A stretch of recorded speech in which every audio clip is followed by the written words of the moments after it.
So in this video you will learn how to structure your folders in a clean architecture project. So if I go to the lib folder, you can see that there's no main.dart file. That's because we have extracted that to a main folder, and there's other logic to the main.dart to the entry point. So I will get to it later in a second. Before that, we have two flavors here. So two flavors, dev flavor and prod flavor. So we have two entry points for that: main.dev, main_dev.dart and main_prod.dart. If you don't know about flavors, there's a video in the channel, you can check that out. So if we go to the main prod in here, you may see there's no run app, or there's no material app returned. So this is basically to before explaining this, we'll go to the bootstrap method, because in the main in the entry point we are returning a bootstrap method called bootstrap. This is a custom method. So this is the method. So this method what does as the comment suggests, this bootstrap is the method that returns run app with error handling. So it is, you already have seen that initializing dependencies and then calling run app and passing material app to this run app. So in this case we are passing a builder. We'll get to that in a second. So what this basically does is it initializes common dependencies and call run app and pass in the builder that we get as argument. Okay, so it basically does is it initialize common dependencies and of course call the run app, and also wrap all of these things inside a zone guarded, which is for error handling. So it basically does is this run zone guarded. It catches errors, catches exceptions and errors, and prevent the app from crashing, and we can handle those errors in here. We can in this case only debug print, but we can have like if we have set up crash analytics, Firebase crash analytics, then we can send those data to crash analytics like that. Anyway, we handle errors, we can do that in here. So that's what it does. So I will explain it again. We basically have just initializing dependencies, common dependencies, and we call run app, and we use this builder which should return a material app that we get in the builder. It will return a material app, and that's it. Then error handling, wrapping all everything inside the error handling. So in our entry points we are just calling this bootstrap method. So we are passing a builder function. Builder function is this function. This is the function. This selected one is the whole function. What it basically does is it takes some arguments which are the common dependencies, and initialize the not common, like dependencies that related to the this flavor, and all of that we pass to the app. So that's what it does. We call bootstrap, which calls bootstrap calls run app and initialize the app, initialize the dependencies, and add error handling and return the material app. To that we pass this method. If it's confusing, you can find the repo comments in the description, so you can clone it and see what it does. So that's the main logic, and we have our app. Our app is in a different folder. All of the logic related to the app, which is global things, has going to be inside this app folder. So it has 4 folders in this case. So we have BLoC, which are global blocks inside this block, and we have roots, and we use of course the UI code, and then widgets of course. So this app is inside the view. So inside the view we basically have a stateless widget called app, and we get the repositories or dependencies repositories as arguments, and we inject those repositories into the app using multi-repository provider, sorry. And we return an app view, which is the UI code. But in the app view also, we also providing the blocks, global blocks in to here. And then we finally give the material app, and inside home it is a flow widget, which is a flow builder to build to redirect the user when there's authentication change. So if I go to flow widget, it is basically a block builder to access the authentication state, and then it returns a flow builder. So flow builder is if you don't know, it is just like a flow, as the name suggests. It's handles the flow. So if it is user is authenticated, it will redirect to the authentication pages, home page like that. And if it is signed out, it will redirect the user to the login page. And that's the widget, and all the blocks in here, auth state. There's only one block in here, so that state in here.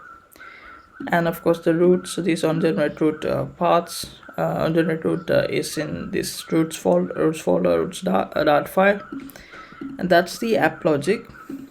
Okay, that's the app logic and main logic.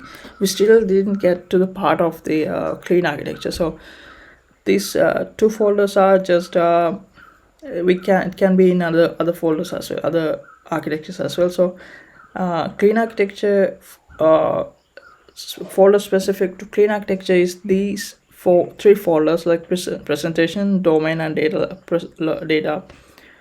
folders. And in the core folder we have some global level other utility functions and stuff like that. So common in here we have form status, just a enum. We are using use cases in clean architecture, so this is an abstract class for that. Those are use cases, so utility functions goes in here. So that's the core. So we will get to the presentation layer next. Presentation layer, we have blocks, pages, and widgets. So of course blocks goes inside block folder. We have login block for the login page, and notes block for the home page. So those blocks go in here, and there's pages. So in the pages we have three pages: authentication page, which is the login page, and then notes page, which is the home page, and then of course splash page. And we have some widgets that we use in the pages, so they are in these widgets. So if I show you about the little structure of the pages, so pages will be always two stateless or stateful widgets. So in this case, note list page is the note list page, has this, and in the build method we provide the block, and as you can see, in this case it's a qubit. We are not passing the repositories to the provider, to the block as a block. For the block we are not providing repository, we are providing use case. We will get to that in later. So we are passing use cases, and the block doesn't communicate with the repository directly, but it uses use cases. We will get to the use cases in a second. And of course in the end we are returning the UI code, which is underscore nodes list view. So that is just the UI code. So that's about the pages. And then we go to the domain layer. So in the domain layer we have entities. What are the models what are the entities that we use in this app? It can be user also. In this case authentication is very simple, so I haven't created a user.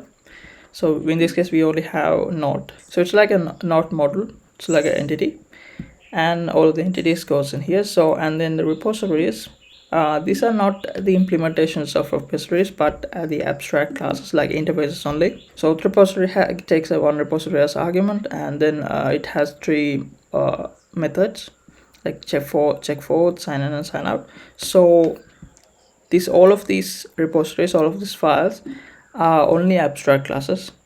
they will be implemented in the data layer. And then we go to the use cases.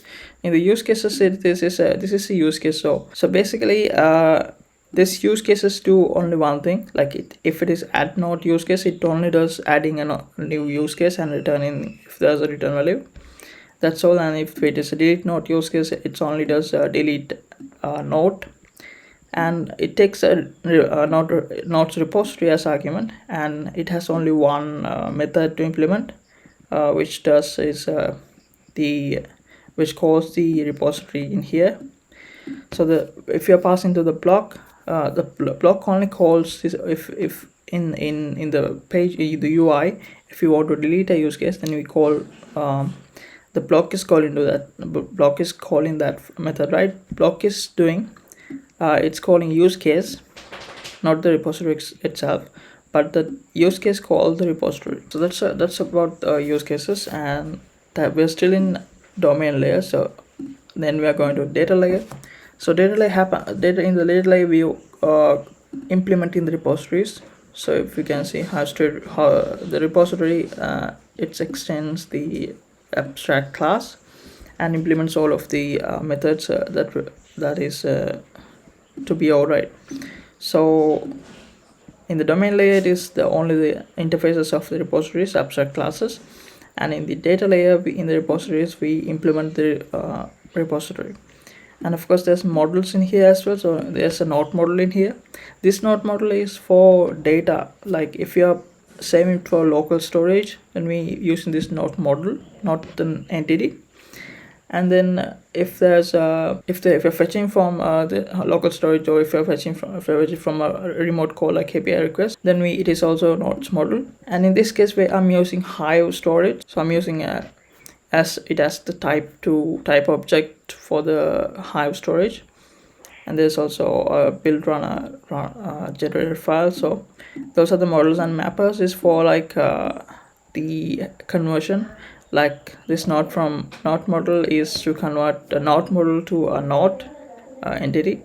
So that's like that. And in the data sources, we can use like API clients and stuff like that.